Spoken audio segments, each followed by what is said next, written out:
The cold metal walls of the laboratory reflected no warmth. In the center of the sterile room, a young man sat perfectly still on an examination table. His name was Chi-98, though he had never been given a choice in that designation. The number marked him as the 98th attempt to create the perfect weapon. Unlike the 97 failures before him, Kai had survived the brutal conditioning process. His body was stronger than any natural human, his reflexes faster than the eye could follow, and his mind had been shaped into something that could kill without hesitation. The Nexari Empire had spent 15 years molding him into their ultimate tool of destruction. Commander Vexthane entered the laboratory with heavy footsteps. The tall alien commander wore the dark uniform of the Nexari military, its silver insignia marking his high rank. His cold eyes examined Kai like a scientist studying an interesting specimen. Kai-98, the commander spoke in his harsh voice. You have a new assignment. Kai stood immediately, his movements precise and controlled. I am ready, Commander. Vexthane activated a holographic display that showed a distant star system. A small blue-green world appeared in the center of the projection. This is Haven 7, a human frontier colony. Your target is Dr. Una Park, a scientist conducting research that threatens our empire.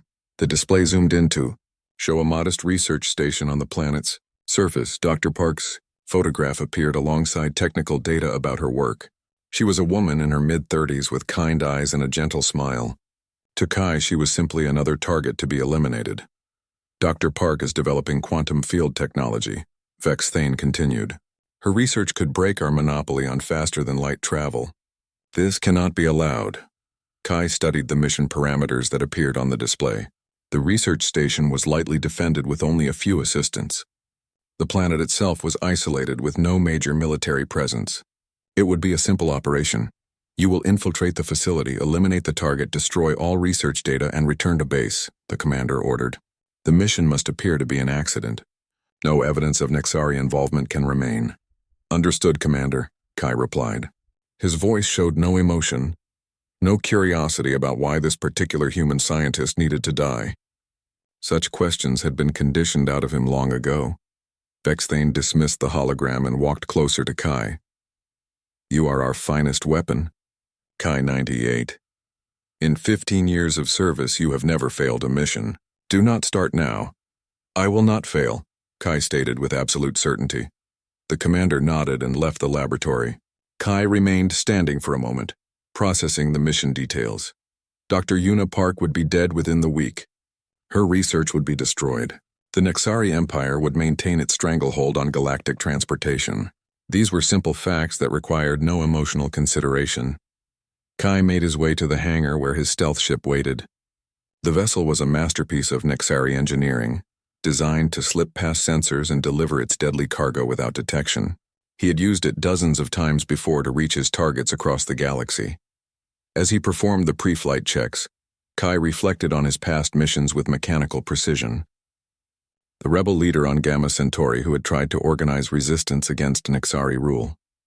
The colony administrator on New Terra, who had refused to pay increased tribute taxes.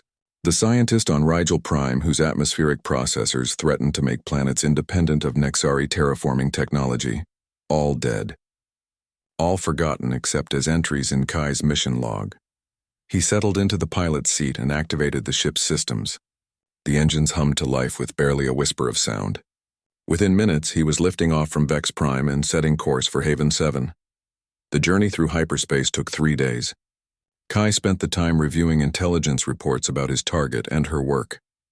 Dr. Park had lost her husband and young son in what the reports described as a pirate raid 5 years earlier. Kai knew better.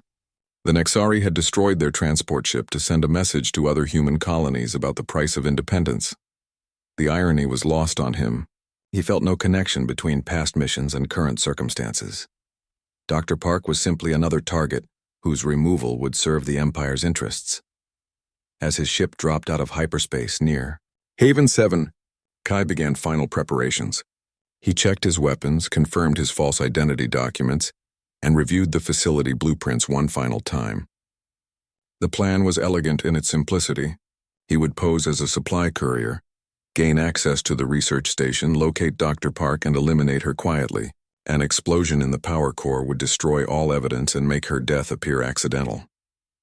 Haven 7 appeared on his view screen as a peaceful blue world, dotted with white clouds. The planet hosted only a few thousand colonists, mostly researchers and support personnel. It would be easy to approach without raising suspicions. But as Kai began his final approach, something unexpected happened. The ship's sensors detected a massive solar flare erupting from Haven 7's star. The electromagnetic pulse would be devastating to any unshielded electronics in the system. Kai tried to adjust course, but the flare's effects reached his ship faster than anticipated. Warning lights flashed across his control panel as systems began failing. The stealth generator went offline first, then the navigation computer. Within seconds, his perfect infiltration vessel had become a barely controllable piece of wreckage. The ship shuddered violently as it entered Haven 7's atmosphere. Kai fought to maintain control, but without functioning engines or guidance systems, he was essentially falling with style. He managed to avoid the research station and most of the colonist settlements, but the crash was inevitable. The ship struck the ground in a remote valley several kilometers from Dr. Park's facility. The impact threw Kai against the cabin wall despite his restraints. Pain shot through his enhanced body as systems that had never been designed to fail finally reached their limits. As consciousness faded, Kai's last thought was of mission failure. He had never failed before. The conditioning that drove him could not process this new experience. Everything went dark as his perfect world of absolute certainty crumbled around him. In the distance, smoke from the crash site rose into Haven 7's peaceful sky. Dr. Una Park heard the explosion from her laboratory 3 kilometers away. She looked up from her quantum field equations, watching through the window as black smoke rose from the distant valley. Living on a frontier world meant that crashes were not uncommon. Supply ships, survey vessels, and private transport sometimes had mechanical failures or encountered the unpredictable weather patterns that Haven 7 was known for. But this explosion had been different, bigger, more violent than the usual accidents she had witnessed during her 5 years on this world.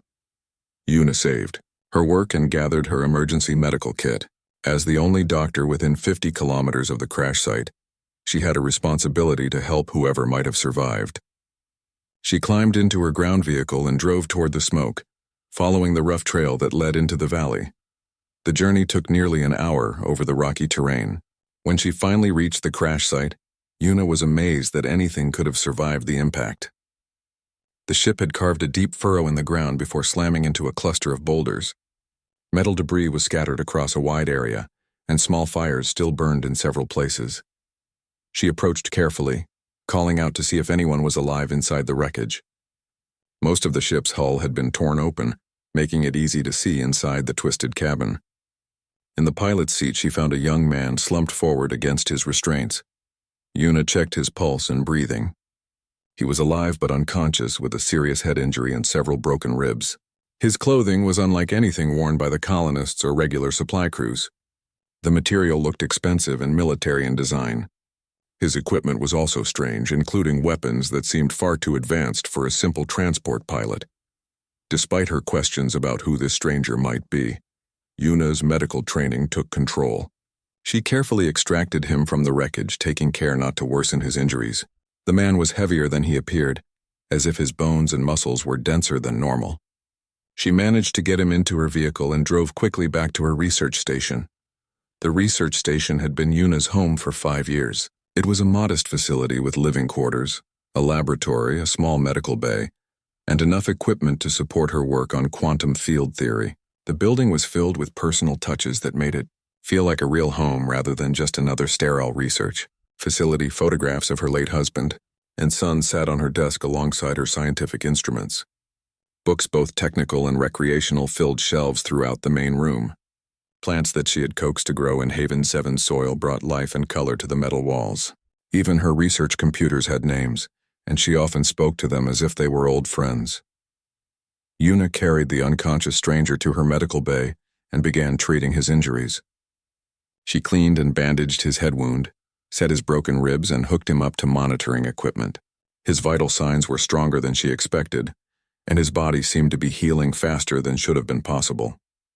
While he recovered, Una examined the equipment she had retrieved from the crash site. The weapons were definitely military grade, possibly even beyond that. The communication device was damaged but showed technology she had never seen before. Most puzzling was a small device that seemed designed to interface with the human nervous system.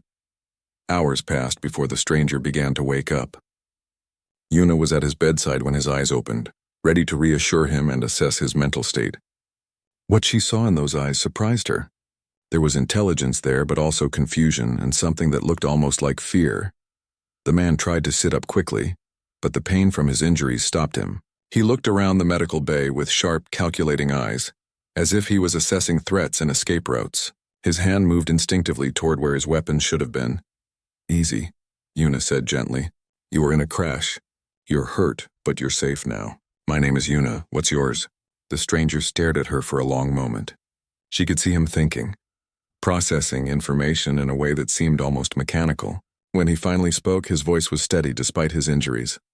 "Kai," he said after a pause that lasted just a moment too long.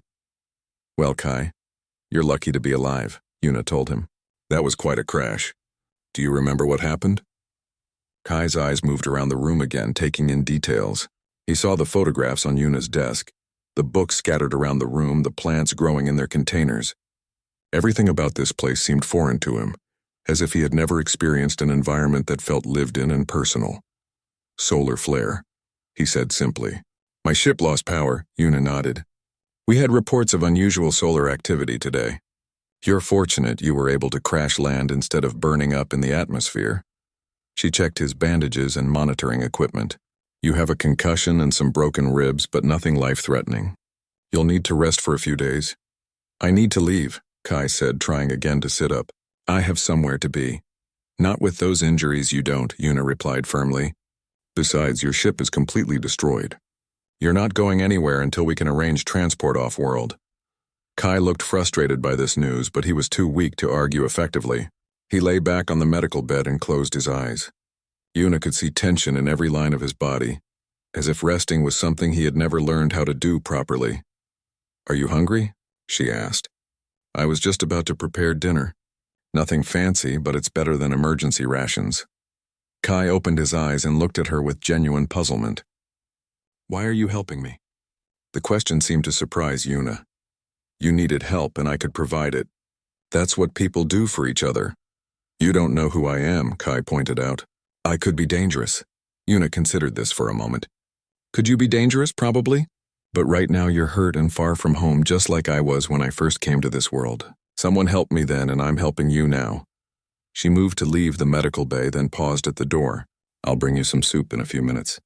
Try to rest. Whatever brought you to Haven 7 can wait until you're stronger." After she left, Kai lay in the medical bed staring at the ceiling. He had been in thousands of unfamiliar places during his 15 years of missions, but none of them had felt like this. The research station was warm and comfortable in ways that his sterile quarters on Vex Prime had never been. More confusing was Dr. Yuna Park herself. She was supposed to be his target, a threat to the Nexari Empire that needed to be eliminated. Instead, she had saved his life and was treating him with kindness that his conditioning had never prepared him to understand. For the first time since his creation, Kai found himself uncertain about what he was supposed to do next. 3 days passed before Kai was strong enough to leave the medical bay. During that time, Dr. Yuna Park checked on him regularly, bringing food and medicine while asking no uncomfortable questions about his background or his strange equipment. She treated him with the same gentle care she might show to any injured person, despite the obvious signs that he was not an ordinary traveler. Kai spent those days watching and listening. His enhanced senses picked up details that would escape normal observation. He learned Yuna's daily routines, mapped the layout of the research station, and identified potential weapons and escape routes. His training demanded that he gather intelligence on his target and plan for mission completion. But something was wrong with his conditioning. The longer he stayed in Yuna's care, the harder it became to think of her as a target. She was supposed to be an enemy of the Empire, a threat that needed elimination. Instead, she seemed like the kindest person he had ever encountered. On the 4th morning, Yuna brought him breakfast and announced that he was well enough to move around the station. "Just take it easy," she warned. "Those ribs are still healing and you don't want to tear anything loose." Kai followed her out of the medical bay and into the main living area of the research station. The space was unlike anything from his sterile upbringing. Books were scattered on tables and shelves, mixing scientific journals with fiction novels and poetry collections.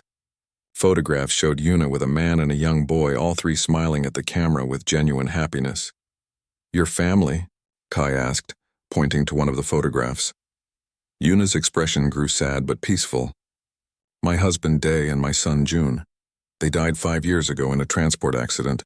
Kai knew it had not been an accident. He had read the mission reports during his journey to Haven 7. The transport ship had been destroyed by Nexari forces, as punishment for the colony's refusal to increase tribute payments. But he could not tell Yuna this without revealing his own connection to her loss. "I'm sorry," he said, and was surprised to discover that he meant it. "Thank you," Yuna replied. "They would have liked you." June especially was always fascinated by travelers and their stories. He used to ask everyone who visited about the places they had seen. She moved to a small kitchen area and began preparing tea. "What about you, Kai? Do you have family somewhere?" The question caught him off guard. "No," he answered honestly. "No family." "That must be lonely," Yuna said with genuine sympathy. Kai had never considered loneliness before. His conditioning had removed such concepts along with most other emotions. But as he watched Yuna move around her home, surrounded by memories and personal belongings, he began to understand what he had been denied. "What is your work here?" he asked, hoping to change the subject. Yuna's face brightened. "Quantum field research. I'm trying to develop better navigation systems for space travel. Too many ships get lost or damaged during long journeys because current technology is unreliable." She led him to her laboratory and showed him the complex equations covering multiple display screens. Kai recognized some of the mathematics from his mission briefings, but seeing Yuna's actual work made him realize how groundbreaking her research truly was. "This could revolutionize space travel," he said without thinking. "That's the goal," Yuna agreed. "If ships could navigate more safely and efficiently, colonies could maintain better contact with each other. Families wouldn't have to worry about losing loved ones to navigation failures or space pirates." Her words hit Kai like a physical blow. Yuna wasn't developing weapons or tools for conquest. She was trying to make space travel safer for ordinary people.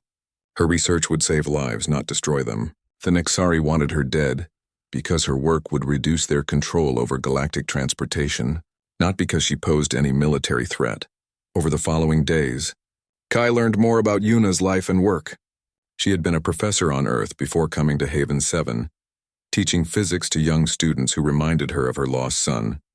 After her family's death, she had taken the research position on the frontier world to focus on work that might prevent other families from suffering similar losses.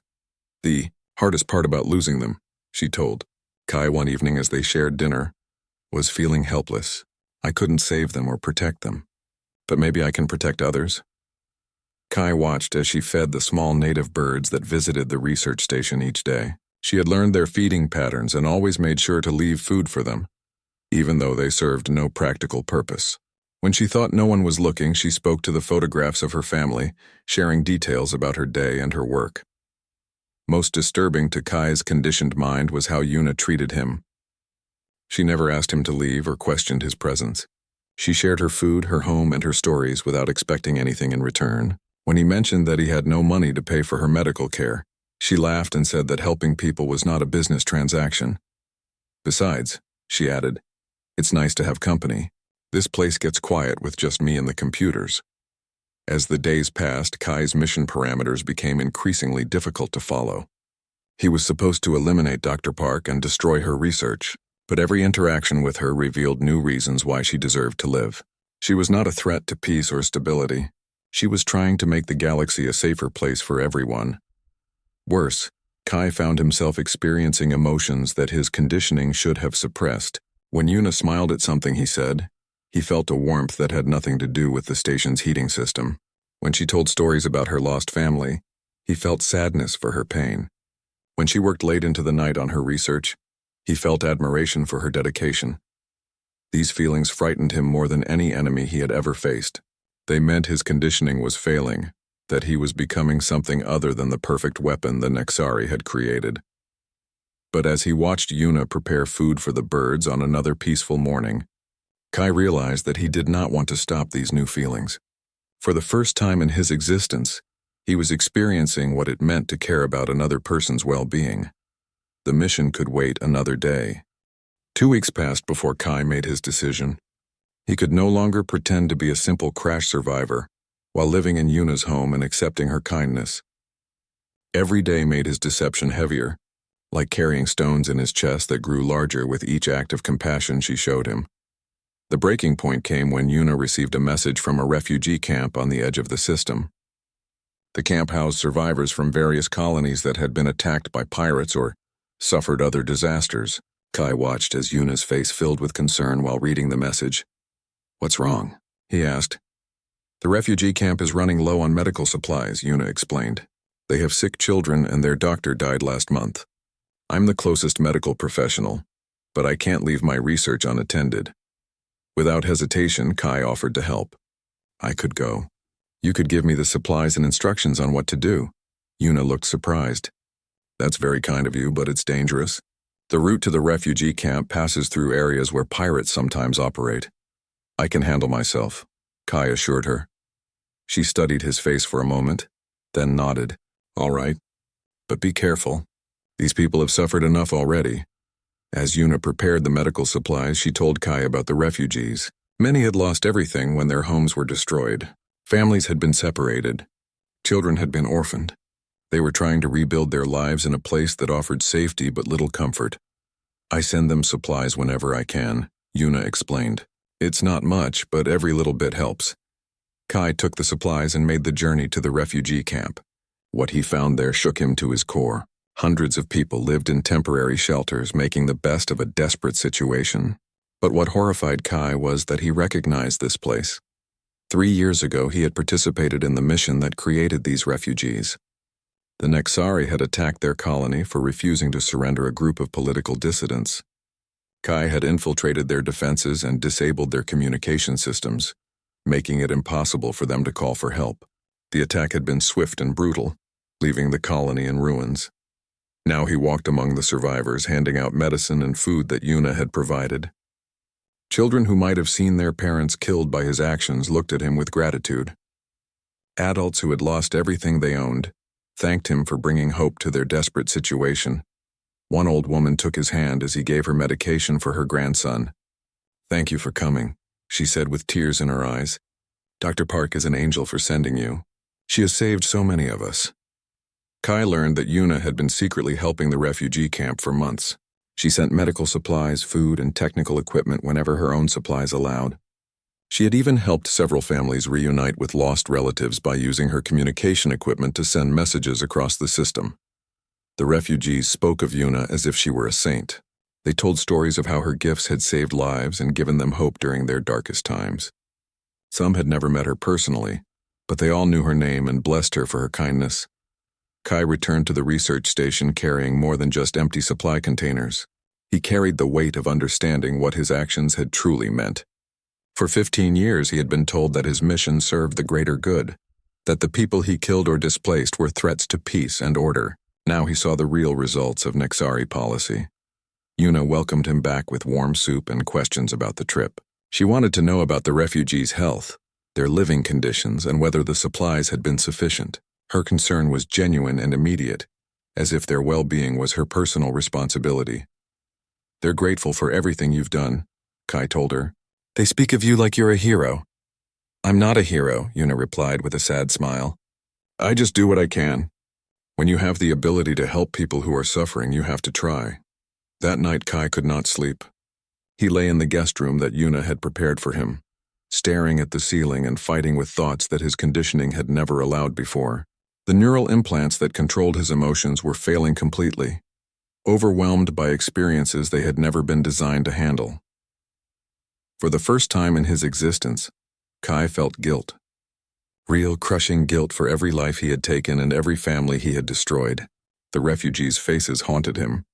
The gratitude in their voices when they thanked him for Yuna's gifts felt like knives cutting through his artificial calm.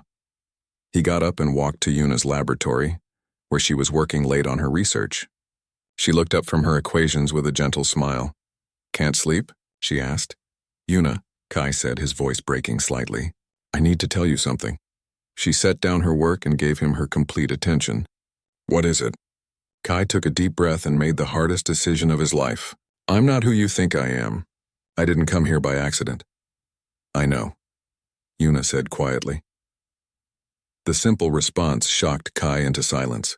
He stared at her, trying to understand. You've known? I suspected from the beginning, Yuna explained. Your equipment was too advanced for a regular traveler. Your knowledge of galactic politics was too detailed.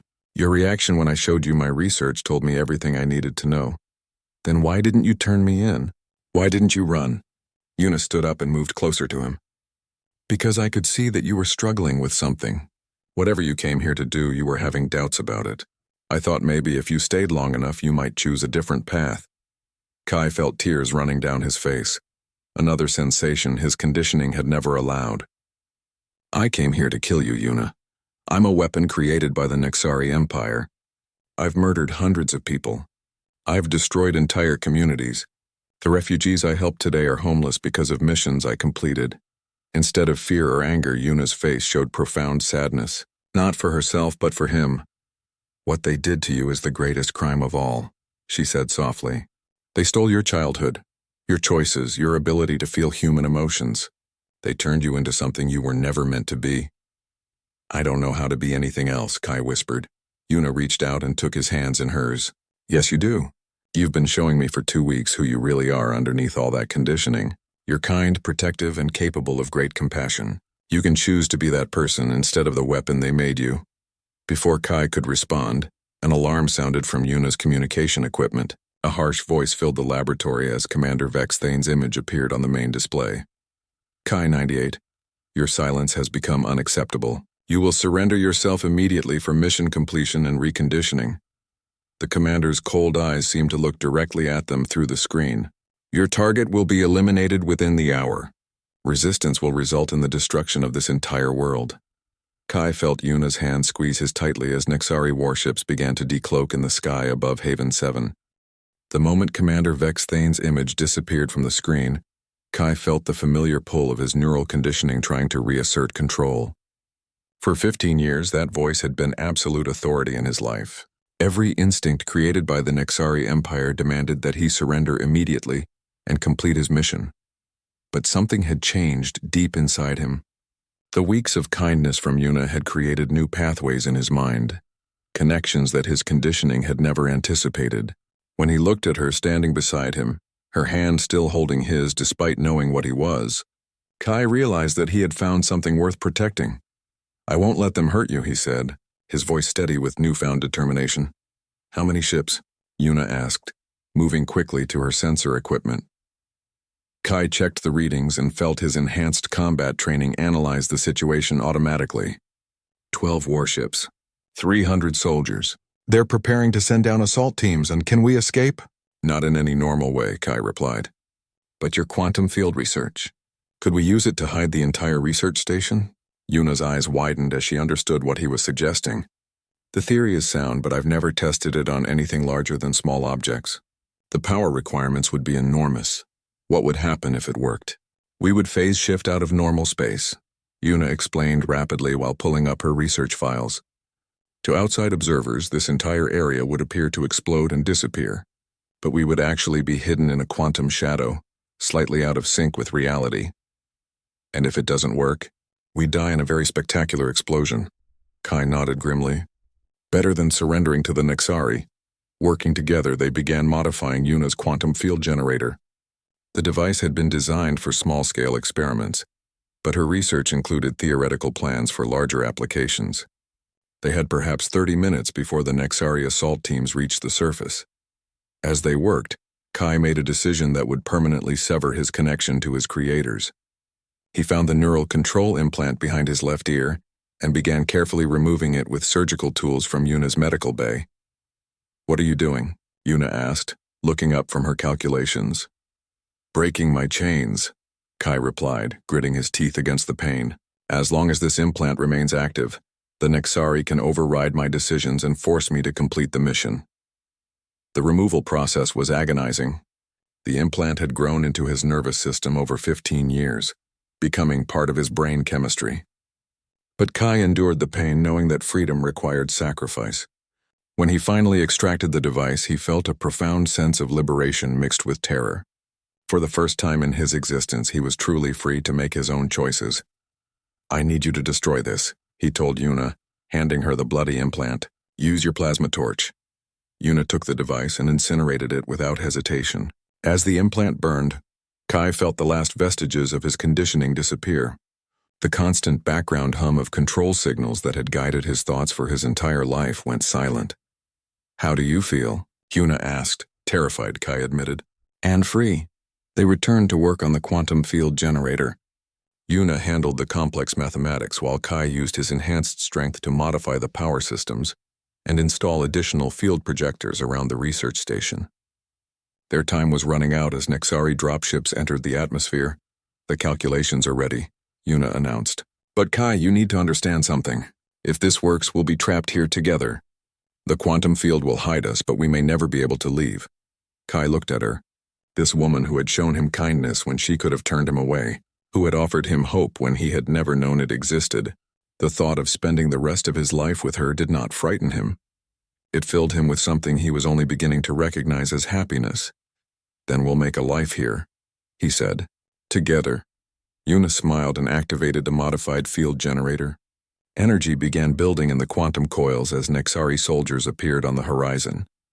Moving toward the research station in perfect military formation, Kai positioned himself at the station's entrance, preparing to buy Yuna the time she needed. His enhanced combat abilities had been designed to make him an unstoppable killer, but now he would use them to protect the person who had taught him how to live. The first wave of Nexari soldiers reached the research station, just as the quantum field began to destabilize local spacetime. Kai engaged them with skills that had been honed by years of training.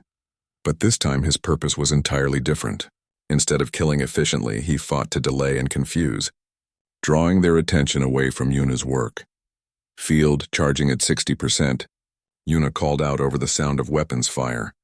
Kai disabled 3 soldiers and forced the others to take cover behind rocks and equipment. His knowledge of Nexari tactics let him predict their movements and counter their strategies. But more dropships were landing, bringing reinforcements that would soon overwhelm even his enhanced abilities. 80%, Yuna shouted. A Nexari officer with familiar insignia approached under a flag of temporary ceasefire. It was Lieutenant Zek Prime, one of Kai's former handlers. "Kai 98, you are malfunctioning," the lieutenant called out. "Return to base for immediate reconditioning. This behavior is not acceptable." "My name is Kai," he replied, no longer using the numerical designation that had marked him as property. "And I'm not malfunctioning. I'm finally working correctly. You are a weapon. Weapons do not make independent decisions." "I'm not a weapon anymore," Kai said firmly. "I'm a person." The lieutenant raised his rifle, but before he could fire, reality began to twist around the research station. The quantum field reached critical activation levels and space itself started to bend. "Field at 95%, Yuna announced. "Everyone hold on to something." Kai rushed back into the station as the quantum field reached full power. Through the windows he could see the Nexari soldiers, backing away in confusion as the air around the research station began to shimmer and distort. Commander Vex Thane's voice crackled over their communication system one last time. "All units withdraw to minimum safe distance. Prepare orbital bombardment of target area." 100%, Yuna called out. "Activating now." She pressed the final activation sequence and reality exploded around them. The quantum field wrapped the research station in a bubble of twisted spacetime, pulling them out of normal dimensional alignment. To the Nexari forces watching from a distance, the entire area erupted in a brilliant flash of light and then simply vanished, leaving nothing but empty ground. But inside the quantum bubble, Kai and Yuna were very much alive, hidden in a pocket of space that existed alongside but separate from the normal universe. They had escaped the Nexari Empire and found something that neither had expected to discover. They had found each other. The first thing Kai noticed about their quantum refuge was the silence. After years of constant background noise from ships, weapons, and military communications, the absolute quiet felt strange and peaceful. The research station existed in a bubble of twisted space where time moved differently than the outside universe. According to Yuna's calculations, 1 year inside their refuge equaled roughly 3 months in normal space. "We have time," Yuna said as they checked the station's systems after the quantum field stabilized. "Time to heal, time to plan, and time to decide what kind of life we want to build." Kai walked through the station with new eyes. Before, he had studied it as a target to be infiltrated and destroyed. Now he saw it as a home where he might finally learn to live like a normal person. The books on Yuna's shelves, the photographs of her family, the plants growing in their containers, everything that had once confused him now felt welcoming and warm. "I don't know how to live without missions," he admitted to Yuna, as they shared dinner that first evening in their hidden sanctuary. "For 15 years, every moment of my existence had a purpose assigned by someone else." "Then we'll figure it out together," Yuna replied. "I've been alone here for 5 years, talking to my computers and feeding birds. Having someone to share this place with sounds wonderful." The first few weeks were difficult for Kai. Without the neural conditioning that had controlled his every action, he experienced emotions with overwhelming intensity. Sometimes he would wake from nightmares about his past victims and find Yuna sitting beside his bed, offering comfort without asking questions about what he had dreamed. She taught him simple pleasures that his training had never allowed. How to appreciate the taste of food eaten for enjoyment rather than fuel. How to read books for entertainment instead of gathering intelligence. How to sit quietly and watch the sunset without scanning for threats or planning escape routes. "You're learning to be human," Yuna told him one day as he struggled to understand why she kept photographs of her deceased family, where she could see them every day. "Doesn't it hurt to be reminded of them?" he asked. "Yes," she admitted, "but it also reminds me of the love we shared. The pain is worth it because the love was real." Kai began to understand that emotions, even painful ones, were part of what made life meaningful. His conditioning had protected him from grief and fear, but it had also denied him joy and love. As the weeks passed, he discovered that he preferred feeling everything, even when it hurt. He learned to help Yuna with her research, not as a spy gathering intelligence, but as a genuine assistant interested in her work. Together, they expanded her quantum field theories and developed new applications for the technology.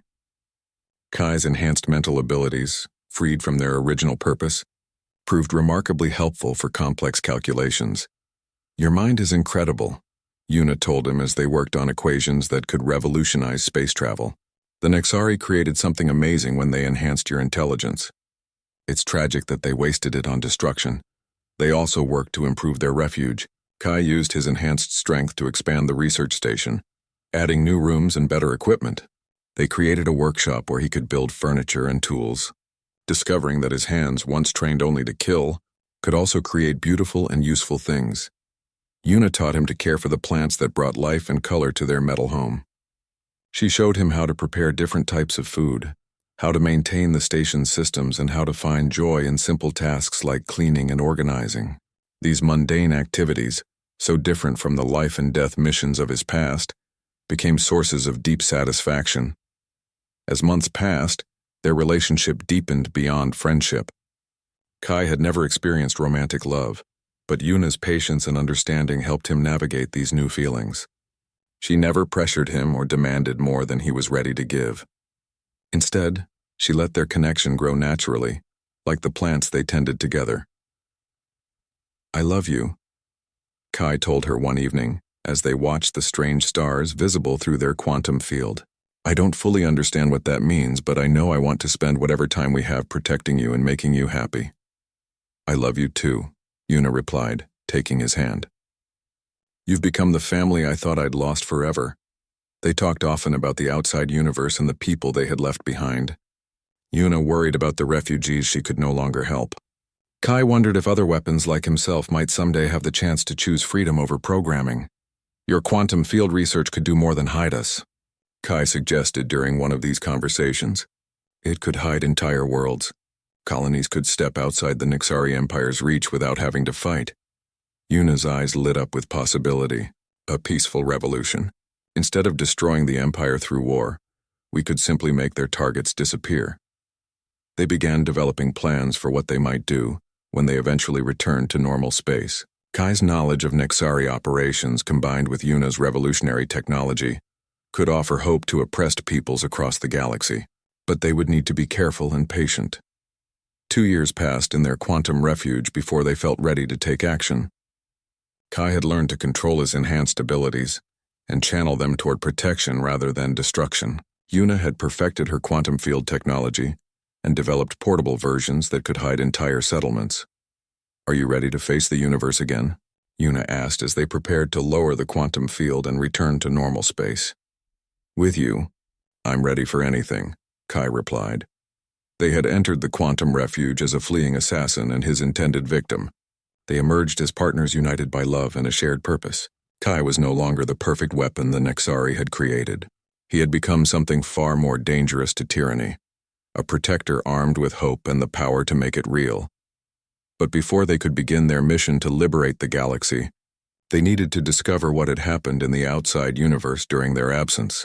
3 years in normal time had passed since their disappearance. The Nexari Empire might have changed, new threats might have emerged, and old allies might have given up hope. As the quantum field slowly dissolved around their research station, Kai and Yuna prepared to discover what kind of galaxy awaited them. Whatever they found, they would face it together, armed with love, advanced technology, and the unshakable belief that even the most oppressive systems could be overcome by those brave enough to choose freedom. When Kai and Yuna emerged from their quantum refuge, they discovered a galaxy in turmoil. The Nexari Empire had grown more brutal in their absence, crushing rebellions with increasing violence. Commander Vex Thane had been promoted for his decisive action against the Haven 7 incident, and now led expanded military operations across the frontier worlds. But the Empire also showed signs of weakness. Their report of Kai's death had been accepted without question, which meant they had no idea their perfect weapon was still alive and now working against them. More importantly, the harsh crackdowns had created more resistance than ever before. "Look at this," Yuna said, monitoring communication channels from her restored research station. "Refugee camps have doubled in size. Resistance groups are forming on dozens of worlds. People are desperate for hope." Kai studied the intelligence data with his enhanced analytical abilities. "The Empire is overextended. They're using fear to maintain control, but fear only works if people believe there's no alternative." "Then let's give them an alternative," Yuna replied. Their first mission took them to the refugee camp that Kai had visited months earlier. The conditions had worsened significantly, with overcrowding and shortages of basic supplies. But when Kai and Yuna arrived with advanced medical equipment and portable quantum field generators, they brought something more valuable than material aid. They brought hope. Dr. Park, the old woman who had thanked Kai before, gasped when she saw Yuna in person. "We thought you were dead. The Nexari said your research station was destroyed." "Reports of my death were greatly exaggerated," Yuna replied with a smile. "And I've brought help." Kai watched as Yuna worked with the refugees, providing medical care and teaching them to use the portable quantum field devices. These small generators could hide individual buildings or vehicles from Nexari sensors, making it possible for people to move freely without fear of detection. "The man who came before," one of the refugees said to Kai. "He had your face, but something is different about you now." "I was lost then," Kai replied honestly. "Dr. Park helped me find my way." Word of their work spread quickly through underground networks.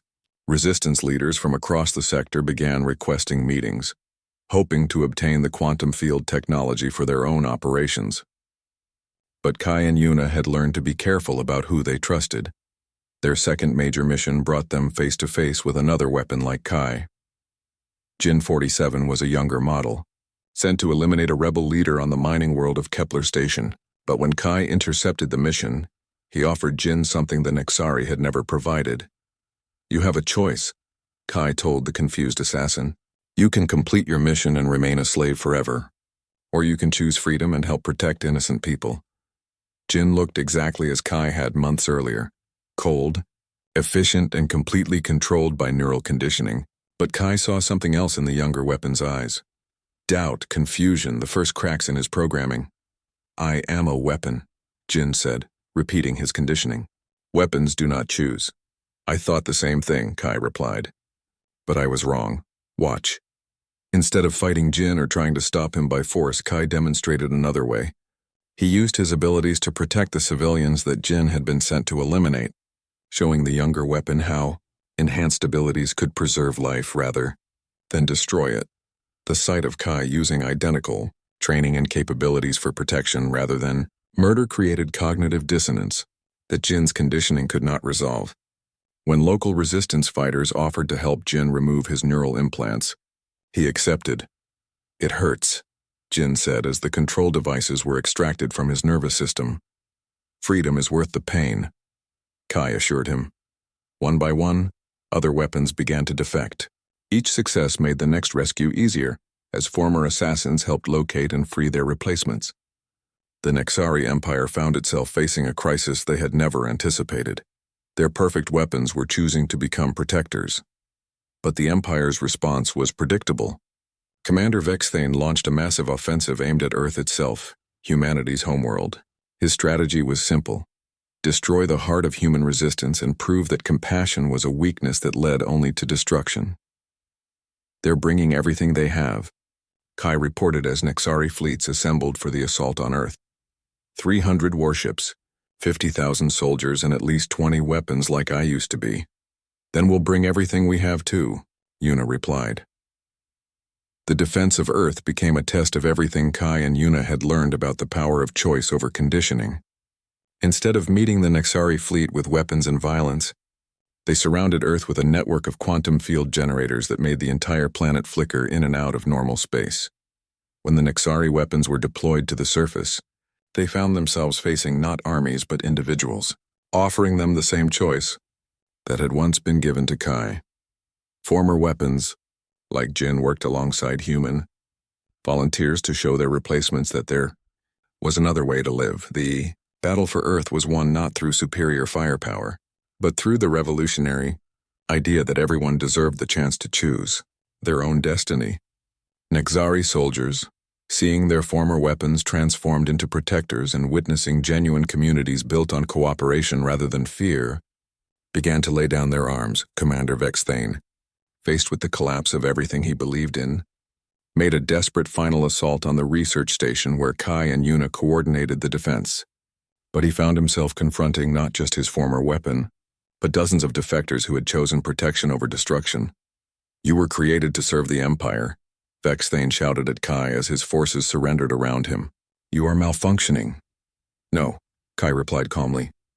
"I'm working exactly as I was meant to, not as a weapon, but as a person." The Nexari Empire collapsed not through conquest but through the simple realization that their subjects could simply choose to leave. Worlds began disappearing from imperial control, protected by quantum fields and defended by those who had once been their oppressors. In the years that followed, Kai and Yuna established a school on Haven 7, where former weapons learned to become teachers, healers, and protectors. The facility that had once been a secret research station became a symbol of transformation and hope. Kai often stood in the garden he had built with his own hands, watching former assassins play with children they now protected instead of threatened. The endless cycle of violence that had consumed the galaxy for generations was finally broken. "Do you ever regret it?" Yuna asked him one evening as they watched the sunset together. "Giving up the certainty of your old life for the uncertainty of choice?" Kai took her hand and smiled, feeling the warmth of genuine human connection that no amount of conditioning could ever replace. "Never," he said. "I was made to kill. But your warmth taught me how to live."